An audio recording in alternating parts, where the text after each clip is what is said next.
नमस्कार अनुराग टीवी आपण को स्वागत जनाऊँ मनीषा। आसतु देखना आज खबर। कोरोना युद्ध में हारिगले थाना अधिकारी। कुंदेई और रायघर पुलिस पक्षरु अश्लील श्रद्धांजलि। महामारी कोरोना सह लड़ई करी आज हारी जाइछन्ती पुणी जने योद्धा। नवरंगपुर जिला रायघर ब्लॉक सीमांतवर्ती कुंदेई थानार कार्यरत भारप्राप्त अधिकारी रामचंद्र अगस्ती मृत्यु घटी। सूचना अनुसार से गत किछि दिन हेब असुस्थता अनुभव करुथिबारु स्थानीय हाटवरंडी गोष्ठी स्वास्थ्य केन्द्र रे चिकित्सा पाई आसिबारु डाक्टर सेठारे तांको स्वास्थ्य परीक्षा करी रोगर लक्षण देखि कोविड परीक्षा पाई कहिथिले।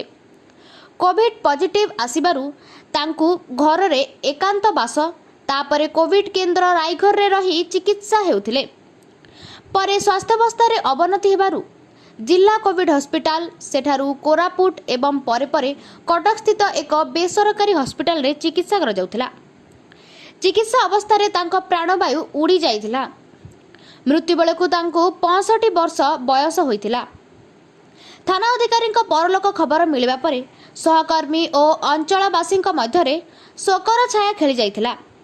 आज कुंदेई थाना परिसर रे रायघर और कुंदेई पुलिस पक्षरु दिवंगत थाना अधिकारी उद्देश्य रे शोक सभार आयोजन करा जायथिला। फोटोरे पुष्पमाल्य अर्पण करने सह अश्लील श्रद्धांजलि प्रदान करा जायथिला। एही अवसर रे रायघर थाना अधिकारी टंकगिरी भोई और कुंदेई थाना भारप्राप्त अधिकारी फकीर मोहन खरंका समेत बहुत पुलिस कर्मचारी उपस्थित थिले। रायघर अनुप्राय रिपोर्ट अनुराग टीवी।